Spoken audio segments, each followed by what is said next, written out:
Happy day to all my pals. This is Happy Dinosaur 8000 coming to you with another movie review.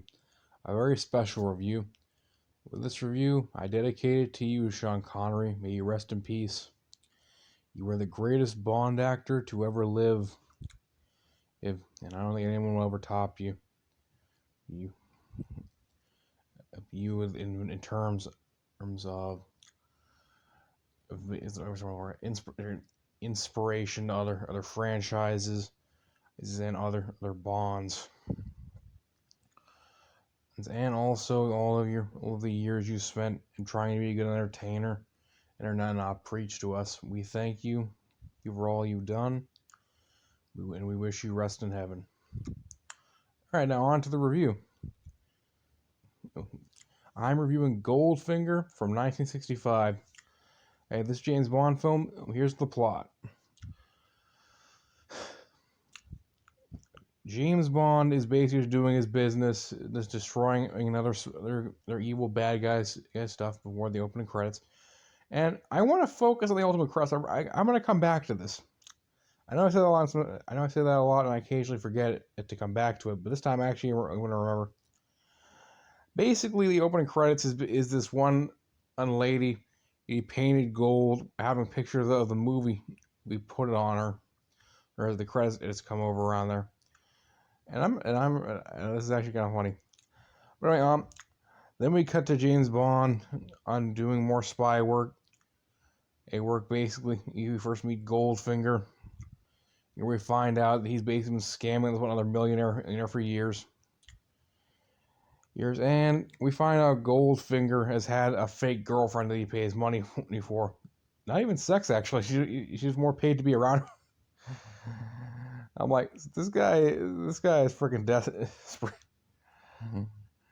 It's written, and more or less, James Bond starts a romance with her for a few minutes. Then Oddjob comes in and knocks out Bond and kills her by doing the following thing: painting her in gold and death of skin suffocation. So I'm wondering, back to the opening credits, did we just witness a necrophiliac's photo shoot? Like, seriously, the coroner just like, oh yeah, baby.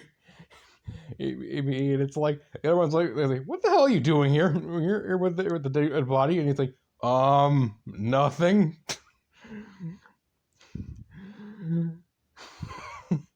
But anyway,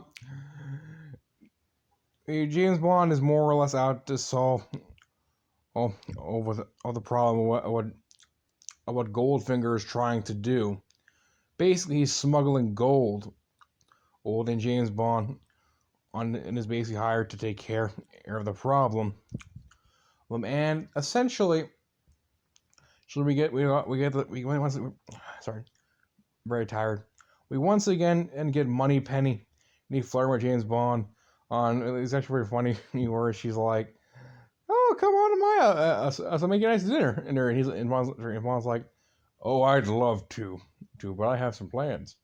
Moneypenny's like, "With who?" And M's like, "With me, Moneypenny. I'm who he's with tonight." Hey. But anyway, I may laugh, but it's mainly due to the '60s cheese of it all. One thing I have to comment on during the journey of the Bond movies is particularly around the Sean Connery era. The action was not very good compared to nowadays. Back then, I imagine it was pretty good, but mainly I find the main appeal of this movie is just the journey getting over there, the exotic locations, the fun twists and turns. And basically we meet another person Bond finds her along the way. I can't remember the exact backstory, but basically they get in a duel across the road. And he basically is a sidekick for about 5 minutes, and then gets captured. For sure, when Bond and her try to break into Goldfinger's secret laboratory, and we find out he's got a death laser. And basically Goldfinger wants to kill Bond. by basically having this laser slowly move across the middle of him, in legs, between the legs, and I'm like, oh crap, that is a very painful way to die. He's gonna take a while, basically. So he's gonna castrate Bond, then go for his heart, or with the laser.